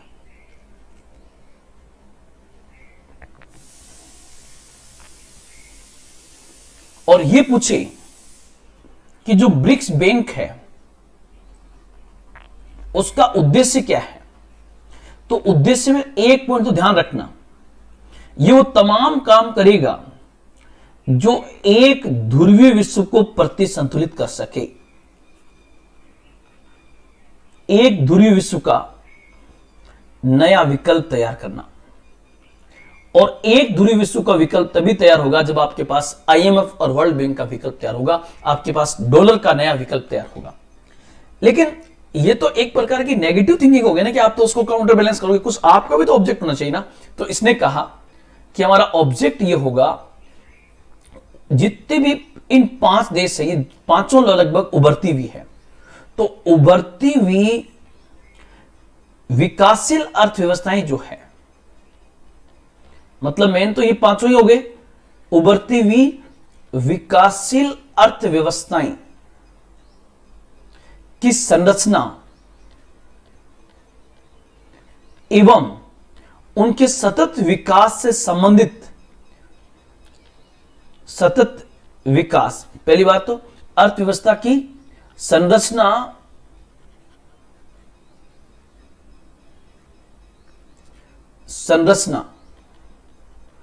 एवं सतत विकास परियोजनाओं के लिए, सतत विकास परियोजनाओं के लिए संसाधन उपलब्ध करवाना, यह इसका मेन ऑब्जेक्ट था। संसाधन, देखो दोस्तों, मैंने जो आपको बताया है वो यहां लिखा हुआ है, टेंशन मत लेना। देखो यहां पर ये रहा, अगर आपको वहां पर एग्जैक्टली समझ में नहीं आ रहा हो तो यहां लिखा हुआ है, ब्रिक्स बैंक की स्थापना जुलाई 2015 में स्थापित हुआ, चीन के संघाई शहर में है। ब्रिक्स बैंक की स्थापना ब्रिक्स देशों के द्वारा 100 अरब डॉलर की अधिकृत पूंजी के साथ की गई। इनमें सभी 5 राष्ट्रों के शेयर बराबर है। इसे न्यू डेवलपमेंट बैंक भी कहा जाता है। जो मैंने सब लिखा है वो यहां पर है। अब देखिए यहां पर तो, लेकिन क्या होता है कि ऐसे लिखने में थोड़ा अच्छा समझ में आता है। ब्रिक्स बैंक का पहला ऑब्जेक्ट होगा एक ध्रुवीय विश्व का नया विकल्प देना। और नया विकल्प कब होगा? क्योंकि आज अमेरिका के नेतृत्व में है, अमेरिका का कंट्रोल है किस पर? आईएमएफ पर और वर्ल्ड बैंक पर। तो आपको आईएमएफ और वर्ल्ड बैंक का नया विकल्प देना होगा, आपको डॉलर का नया विकल्प देना होगा। साथ ही साथ दुनिया की जो उभरती हुई विकासशील अर्थव्यवस्थाएं हैं उनकी संरचना और उनकी सतत विकास परियोजनाओं के लिए संसाधन उपलब्ध करवाना भी इसका ऑब्जेक्ट होगा। और इस ब्रिक्स बैंक की स्थापना 15 जुलाई 2015 को हुई। उद्घाटन 21 जुलाई 2015 को संघाई सिटी में हुआ। संघाई सिटी बेसिकली चाइना का सबसे बड़ा कॉमर्शियल सिटी माना जाता है। संघाई चीन की वाणिज्यिक राजधानी माना जाता है, जैसे भारत का बॉम्बे है। और इसका पहला अध्यक्ष भारत के केवी कामत को बनाया गया और यह कहा गया कि ब्रिक्स बैंक जो स्टार्ट होगा वो बेसिकली 100 अरब डॉलर के साथ स्टार्ट होगा। 100 बिलियन डॉलर की पूंजी के साथ शुरू होगा, जिसमें सभी 5 देशों के शेयर बराबर होंगे। सभी 5 देश के शेयर जो है वो बेसिकली बराबर होंगे। यहां पर कहने का मतलब दोस्तों 20-20-20-20 ऐसे होगा। 100 बिलियन डॉलर, और किसी भी देश के पास वीटो का अधिकार नहीं होगा। सबके शेयर बराबर होंगे, सबके वोटिंग राइट्स बराबर होंगे। तो ये पॉइंट्स आपको सबसे पहले यहां पर ध्यान रखना है। और इस संघाई इस ब्रिक्स बैंक का पहला अध्यक्ष 2015 से 2020 तक केवी कामत थे, और उसके नए जो अध्यक्ष हैं वो कौन है, तो आप लोग ध्यान रखना, मार्कोस प्राडो ट्राइजो हैं। इन्हें मई 2020 में, ध्यान रखना, ये जो व्यक्ति है इन्हीं का नाम है, मैं इसका एक बार, ये जो आप देख रहे हो ये बेसिकली ब्रिक्स बैंक के नए अध्यक्ष हैं। ब्रिक्स बैंक के नए अध्यक्ष है मार्कोस प्राडो ट्राइजो। कब बने हैं दोस्तों, तो बेसिकली मई 2020 में बने हैं, और इन्होंने किसका स्थान लिया है, भारत के श्री केवी कामत का स्थान इन्होंने लिया है। भारत के श्री केवी कामत का स्थान लिया है। और ये किस देश के हैं, तो ध्यान रखना, इससे पहले ये ब्राजील के वित्त मंत्री रह चुके हैं। ब्राजील के वित्त मंत्री रह चुके, मतलब पहली बार में भारत को मिल गया था, केवी कामत भारत के थे। अब इनका टर्म खत्म होगा तो आगे रसिया या साउथ अफ्रीका किसी व्यक्ति को मिल जाएगा। ये पॉइंट आपको ध्यान रखना है, केवी कामत। और एक आपसे पूछे कि ब्रिक्स बैंक का रीजनल सेंटर कहां पर है, ब्रिक्स बैंक का रीजनल सेंटर कहां पर है, तो इसका रीजनल सेंटर बनाया गया है जोहान्सबर्ग में। और जोहान्सबर्ग दोस्तों कहां पर है, तो जोहान्सबर्ग जो है वो बेसिकली साउथ अफ्रीका के अंदर है, साउथ अफ्रीका में है। और इसी ब्रिक्स बैंक का, अगर आपसे पूछे कि इसी ब्रिक्स बैंक का उपाध्यक्ष किसको बनाया गया है, तो इसी ब्रिक्स बैंक का उपाध्यक्ष बनाया गया है भारत के अनिल किशोरा को। वाइस प्रेसिडेंट जो बने हैं अनिल किशोरा, किसके, न्यू डेवलपमेंट बैंक के। न्यू डेवलपमेंट बैंक किसे कहते हैं, ब्रिक्स बैंक को कहते हैं। इसका अध्यक्ष बनाया गया है मार्कोस प्राडो ट्राइजो को, और उपाध्यक्ष बनाया गया अनिल किशोरा को। अनिल किशोरा इससे पहले किस बैंक में थे, तो ध्यान रखना, भारत के एसबीआई बैंक के निदेशक मंडल में थे, वहां से ये अब गए हैं ब्रिक्स बैंक के अंदर। तो ये पॉइंट्स आपको बहुत अच्छे से ध्यान रखना है। इंपॉर्टेंस आप ऐसे पहचान सकते हो कि जो ब्रिक्स संगठन है उसकी भारत के साथ क्या इंपॉर्टेंस है, तो देखोगे आप कि वर्ष 2020 के अंदर भारत के गणतंत्र दिवस के मुख्य अतिथि जो आयोजन हुआ था, उसमें हमने ब्राजील के राष्ट्रपति जायर बोल्सोनारो को इनवाइट किया गया था। तो ये भी आप पॉइंट यहां पर ध्यान रखना। तो मैंने पूरी ब्रिक्स की कहानी समझा दी दोस्तों आपको। एक और चीज हम समझने का यहां पर प्रयास करेंगे, इसके महत्व में एक पॉइंट और आप याद कर लेना कि ब्रिक्स जो देश है इनका महत्व इसलिए भी है कि विश्व व्यापार में जो वर्ल्ड का ट्रेड है, उस विश्व व्यापार में इनका योगदान 17% है, 17% है वर्ल्ड ट्रेड में इनका योगदान। साथ ही साथ ये ब्रिक्स जो देश है ये लगभग कितनी जनसंख्या का नेतृत्व करते हैं, तो 3 अरब के लगभग जनसंख्या का प्रतिनिधित्व भी करते हैं। 3 अरब जनसंख्या का प्रतिनिधित्व भी करते हैं कौन, ब्रिक्स देश। साथ ही साथ ये 4 महाद्वीपों की 1/4 आप देख सकते हो। 4 महाद्वीप कौन से, ब्राजील मतलब दक्षिण अमेरिका, रसिया मतलब यूरोप, इंडिया और China Asia, south Africa Africa continent से आ गया।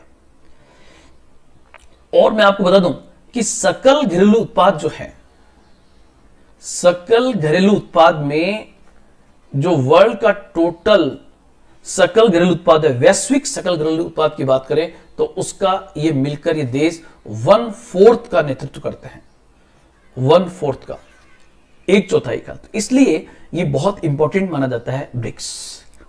वापस रिपीट कर देता हूं, BRICS is the best example of south cooperation after Ipsa.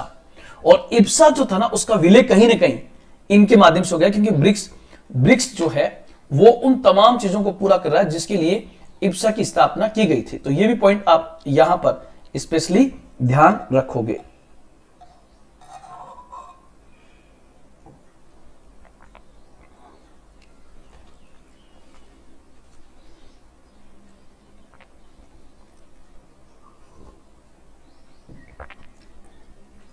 ये पॉइंट भी हमें ध्यान रखना है। ब्रिक्स का महत्व। अब सबसे बड़ी बात कि ब्रिक्स के समक्ष चैलेंजेस क्या हैं, क्या जो हम कह रहे हैं उन चैलेंजेस को ब्रिक्स पूरा कर पाएगा। तो दोस्तों आप लोग ध्यान रखना, सबसे बड़ा जो चैलेंज आएगा वो बेसिकली इसके सामने आएगा कि ब्रिक्स में दो देश ऐसे हैं जिनकी आपस में किसी भी हालत में नहीं बनती है। तो ब्रिक्स के सामने पहली चुनौती है नंबर 1, इंडिया चाइना रिलेशन। और इंडिया चाइना रिलेशन आपको पता है तनावपूर्ण है, भारत चीन के संबंध तनावपूर्ण है। और जब भारत चीन के संबंध तनावपूर्ण है तो फिर इस क्रम में ब्रिक्स का उद्देश्य पूरा कैसे होगा, बात को समझना आप लोग। हम ये कह रहे हैं कि ब्रिक्स की स्थापना इसलिए हुई कि ब्रिक्स देश जो है वो वन पोलर वर्ल्ड को काउंटर बैलेंस करेंगे। लेकिन वन पोलर वर्ल्ड अर्थात अमेरिका को तो आप काउंटर बैलेंस तब कर पाओगे ना जब आपके दो इंपॉर्टेंट कंट्रीज के बीच में किसी प्रकार का टेंशन नहीं होगा। इसलिए मैं कह सकता हूं दोस्तों, आने वाले कल में ब्रिक्स के वही हालात हो सकते हैं जो सार्क के हुए, क्योंकि यहां पर इंडिया और चाइना का जो टेंशन है वो टेंशन इस संगठन के ऑब्जेक्ट को पूरा करने में बहुत बड़ा अवरोध है। क्योंकि इंडिया चाइना रिलेशन जब तनावपूर्ण होगा तो यहां से एक दूसरा पॉइंट निकल के आएगा कि भारत किसी और की ओर जाएगा। तो ध्यान रखना, इंडिया यूएसए रिलेशन, भारत और अमेरिका के संबंध अपने पूरे इतिहास के सबसे बेहतरीन दौर में है। जब भारत अमेरिका के संबंध बेहतरीन दौर में होंगे तो भारत फिर कैसे चाहेगा वन पोलर वर्ल्ड को काउंटर बैलेंस करना, यह पॉइंट भी यहां पर दिखाना पड़ेगा। इसलिए ये हम ब्रिक्स लेके इसलिए आ रहे हैं कि हम अमेरिका को काउंटर बैलेंस कर सके। लेकिन इंडिया का जो यूएसए के साथ रिलेशन है वो अब सबसे बेहतरीन दौर में है। साथ ही साथ अमेरिका ने एक कानून बनाया है, यूएसए का नया कानून। और यूएसए का नया कानून क्या कहता है कि यूएसए कहता है कि अगर किसी देश ने रसिया, ईरान और चाइना के साथ संबंध, रसिया, इंडिया, अमेरिका कहता है कि किसी देश ने रसिया, ईरान और उत्तरी कोरिया के साथ संबंध बनाया तो अमेरिका उस पर काटसा के तहत कार्रवाई करेगा। अब अमेरिका अगर काटसा के तहत कार्रवाई करेगा तो फिर इस क्रम में इंडिया यूएसए रिलेशन कैसे, इंडिया रसिया रिलेशन किस प्रकार से अपने बेहतर दौर में जाएंगे, यह पॉइंट भी ध्यान रखना होगा। यह पॉइंट भी साथ ही साथ ध्यान रखना, अर्थव्यवस्था के क्षेत्र में अगर हम देखें तो भारत अभी फ्री ट्रेड से बचना चाह रहा है। भारत फ्री ट्रेड से बचना चाह रहा है क्योंकि फ्री ट्रेड होते ही भारत को चाइना से नुकसान हो सकता है। और जब हम चाइना से नुकसान की बात देखेंगे तो ब्रिक्स का कॉन्सेप्ट पूरा नहीं हो पाएगा। साथ ही साथ ब्रिक्स के सामने चुनौती सबसे बड़ी है कि चाइना का जो ओबोर प्रोजेक्ट है, चाइना का ओबोर प्रोजेक्ट जो है वो भारत जैसे देश की संप्रभुता को चैलेंज कर रहा है, इसलिए वो बीच में आएगा। ब्रिक्स के सामने चुनौती है कि भारत यहां पर हिंद महासागर में चाइना को काउंटर बैलेंस करने के लिए क्वाड जैसे डायलॉग को बढ़ावा दे रहा है। क्वाड जो है वो कहीं ना कहीं ब्रिक्स के सामने चैलेंज है कि एक तरफ तो हम कह रहे हैं कि यूएसए को काउंटर बैलेंस करेंगे, दूसरी तरफ हम हिंद महासागर में एक चतुष्कोणीय सुरक्षा वार्ता को बढ़ावा दे रहे हैं जिसको क्वाड कहते हैं, जिसमें 4 देश शामिल हैं। कौन कौन से? इंडिया, फिर यूएसए, ऑस्ट्रेलिया और जापान। एक आपको पता होगा ब्रिक्स के सामने एक चैलेंज और है, इंडिया का सबसे अच्छा इकोनॉमिक पार्टनर आज की तारीख में है तो अमेरिका के बाद जापान है। इंडिया जापान संबंध भी ब्रिक्स में एक प्रकार का अवरोध पैदा करेगा। यह चैलेंज है कि कैसे भारत जापान के साथ रिलेशन बनाए रखते हुए चाइना के साथ भी रखेगा। तो इन चैलेंजेस का अगर बहुत अच्छे सामना करेगा तभी दोस्तों इंडिया उस चीज को प्राप्त कर पाएगा। तो ये पॉइंट्स हैं, ये मैंने आपको नोट्स फॉर्म में लिख भी दिए हैं। ये देखो, ये पॉइंट ब्रिक्स के महत्व। नंबर 1, 21 सदी की इस बदलते परिदृश्य में ये एक नया इंजन बन सकता है। चौथी औद्योगिक क्रांति के लिए मार्ग प्रशस्त करेगा, दक्षिण दक्षिण सहयोग को बढ़ावा देगा और ब्रिक्स प्लेटफॉर्म ब्रिक्स देशों को सतत, संतुलित और समावेशी विकास को बढ़ावा देने में महत्वपूर्ण भूमिका अदा करेंगे। और सबसे बड़ी की बात कि ब्रिक्स प्लेटफॉर्म ग्लोबल वार्मिंग, आतंकवाद, विश्व व्यापार, ऊर्जा सुरक्षा जैसी चुनौतियों में बेहतर कार्य कर सकता है। तो ये पॉइंट्स भी यहां पर आ गए हैं। आगे बढ़ते हैं, अब एक नए ऑर्गेनाइजेशन की बात करते हैं, SCO, जिसको हम कहते हैं संघाई सहयोग संगठन। लेकिन सबसे पहले मैं चाहूंगा कि संघाई सहयोग को हम एक उसकी बेसिक जानकारी लें। और बेसिक जानकारी में स्टार्ट करता हूं यहां से। सबसे पहले क्या होता है, सबसे पहले बनता है संघाई 5। सबसे पहले बना संघाई 5। ये संघाई 5 क्या था दोस्तों? तो आप लोग ध्यान रखना, अप्रैल 1996 की बात है। अप्रैल 1996। और अप्रैल 1996 में 5 देश इकट्ठे हुए। 5 देश। उन 5 देशों में सबसे इंपॉर्टेंट था चाइना और दूसरा सबसे इंपॉर्टेंट था रसिया। और चाइना के 3 सीमावर्ती देश जो यूएसएसआर से विघटित हुए वो देश हो गए कजाकिस्तान, किर्गिस्तान और ताजिकिस्तान। इन 5 देशों ने मिलकर अप्रैल 1996 में चीन के संघाई शहर में, चीन के संघाई सिटी में एक मीटिंग की और एक ऑर्गेनाइजेशन की स्थापना की जिसे हम संघाई 5 के नाम से जानते हैं। और इन देशों ने क्या किया दोस्तों, कि मैं आपको बताना चाहूंगा मैप के माध्यम से कि ये रहा कजाकिस्तान, ये रहा उज्बेकिस्तान, सॉरी कजाकिस्तान, ये किर्गिस्तान और ये ताजिकिस्तान। 3 तो ये हो गए मध्य एशियाई देश। और इनकी बाउंड्री लग रही किसके साथ? चाइना के साथ। और ये किसी जमाने में किससे अलग हुए थे?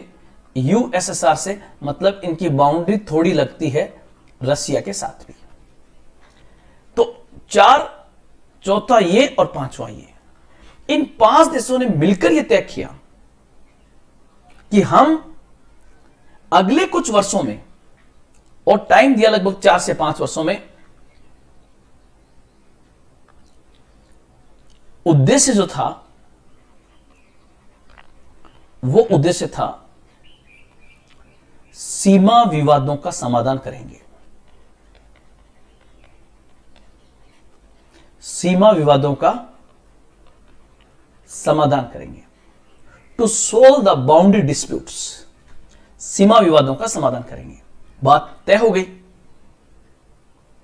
और सीमा विवादों का समाधान होगा तो इनका ऑब्जेक्ट यह भी था कि सीमा पर जब विवाद ही नहीं होगा तो वहां पर सैन्य बलों की संख्या में कमी आएगी। और सबसे बड़ी बात कि अगर किसी को बहुत ताकतवर बनना हो तो सबसे पहले घर में उसको मजबूत होना होगा और घर के बाद पड़ोस में उसकी स्थिति मजबूत होनी चाहिए। तो यहां पर चाइना ने अपने पड़ोसियों के साथ बेहतर संबंध स्थापित करने के लिए संघाई 5 की स्थापना की। संघाई 5 की स्थापना की।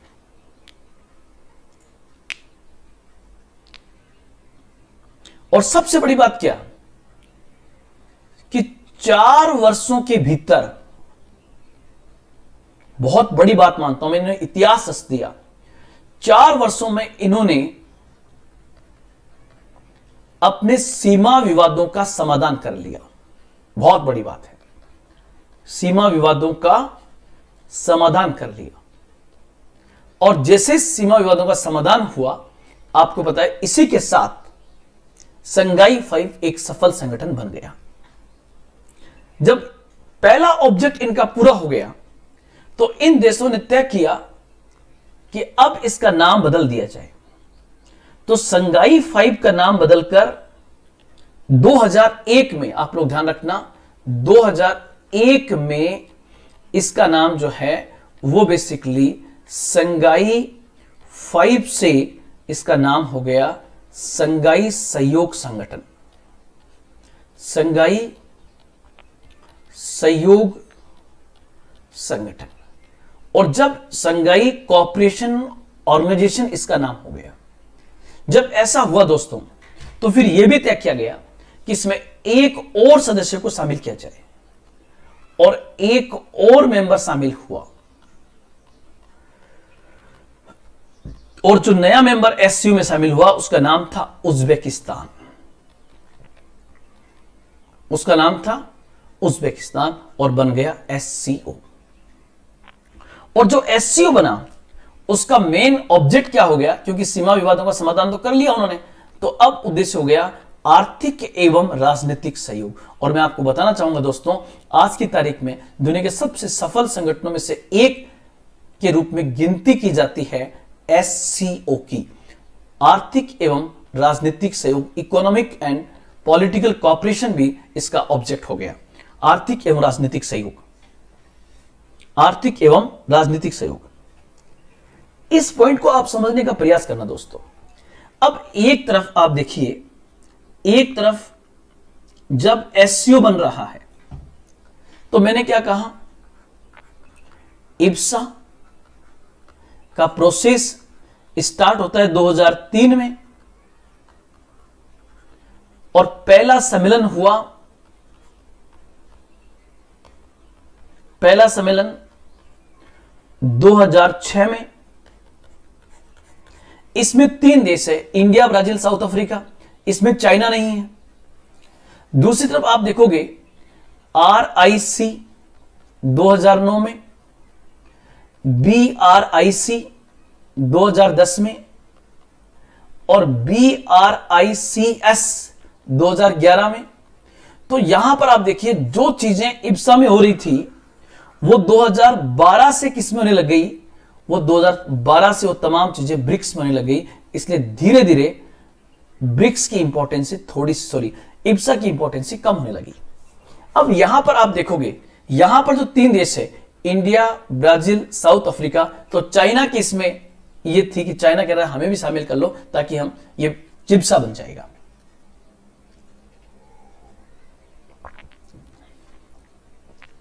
अब आप देखो इधर क्या था, एससीओ, और एससीओ में मेन कौन है, चीन। दूसरा मेन कौन है, रसिया। और इसका ऑब्जेक्ट शुरुआत में क्या था, सीमा विवादों का समाधान। तो यहां पर कजाकिस्तान, किर्गिस्तान, ताजिकिस्तान और उज्बेकिस्तान, ये हो गए टोटल एससीओ में 6।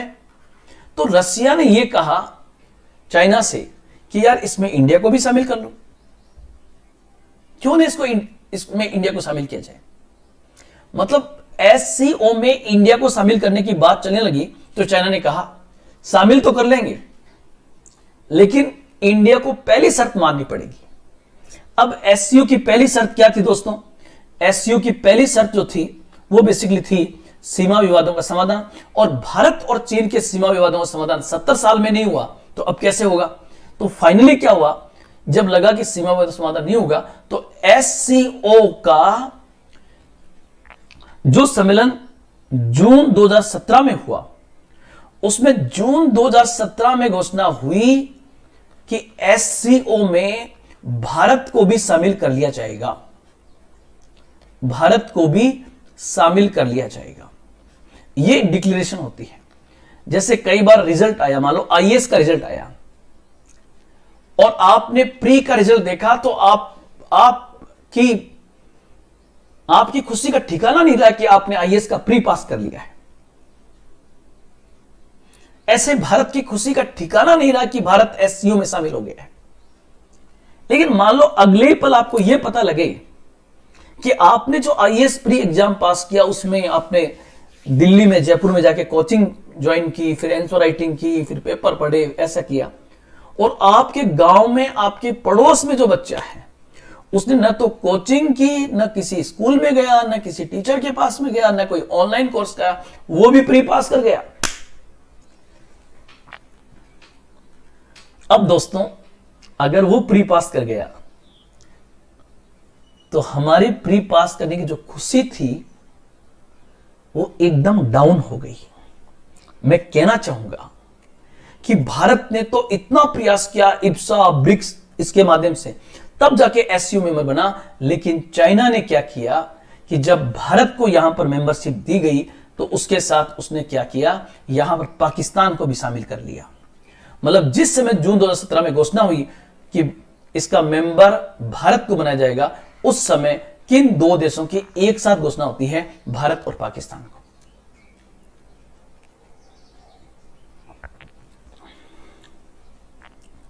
और ध्यान रखना, पिछले 5 सालों से, लगभग 4 सालों से भारत पाकिस्तान के बीच में बातचीत नहीं हो पा रही है।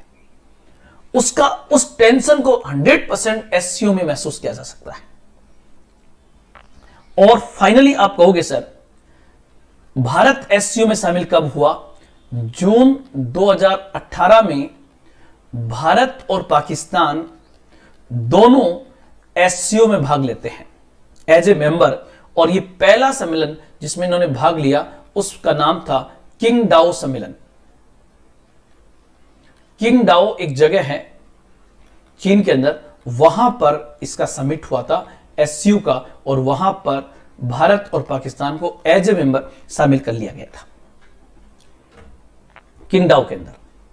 अब आपका क्वेश्चन होगा, तो इस प्रकार आप आज की तारीख में एससीओ में मेंबर जो है 6 + 2 = कितने हो गए? 8 मेंबर हो गए। 6 + 2 8। और अब कोशिश की जा रही है कि जहां जहां ब्रिक्स की समिट हो, वहां वहां एससीओ की समिट हो। और ऐसा पहली बार हुआ था जब रसिया के उफा में यह समिट हुई थी। आप देख सकते हो, मैंने वहां बताया भी था आपको। आप कहोगे सर,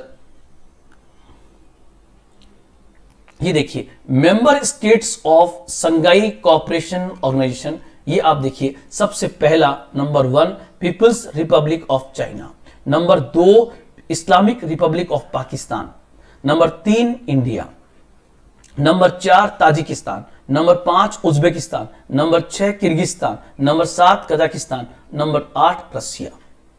आपसे पूछे कि वो कौन सा ऐसा देश है जो मिडिल एशिया में आता है लेकिन एससीओ का मेंबर नहीं है, तो एससीओ का मेंबर नहीं है, तो नाम आपका आएगा तुर्कमेनिस्तान का। जबकि यह भी तो रसिया से अलग हुआ है, यूएसएसआर से। ये एससीओ का मेंबर नहीं है। ये पॉइंट आप लोग ध्यान रखेंगे। थोड़ा सा हम चर्चा कर लें कि क्योंकि 2020 में तो समिट हो ही नहीं पाई, कोविड की वजह से ऑनलाइन ही हुई है, तो हमें थोड़ा सा ये देखना होगा कि इससे पहले एससीओ की जो समिट हुई, एससीओ की जो समिट हुई,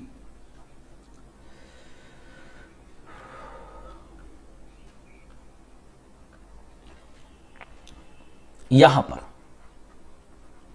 एससीओ का 19वां सम्मेलन कहां पर हुआ था? तो एससीओ का 19वां सम्मेलन, आप लोग ध्यान रखना, बिस्पेक के अंदर हुआ था। और बिस्पेक जो है वो बेसिकली किर्गिस्तान की राजधानी है। किर्गिस्तान की राजधानी है, मध्य एशियाई देश है। और कब हुआ? जून 2019 में। ये उसके बाद आपको पता कोविड की वजह से नहीं हो पा रही है, ऑनलाइन समिट जरूर हुई है। और यहां पर जब सम्मेलन हुआ तो भारतीय प्रधानमंत्री श्री नरेंद्र मोदी जी ने भाग लिया था। और यहां पे हमारे पीएम श्री नरेंद्र मोदी ने यहां पर एक मंत्र दिया, और वो मंत्र जो दिया इस समिट में वो था हेल्थ का, HEAL। एक मिनट, जो मंत्र दिया गया था वो मंत्र इन्होंने दिया HEALTH, हेल्थ का मंत्र दिया था। आप कहोगे सर ये हेल्थ का मंत्र क्या है?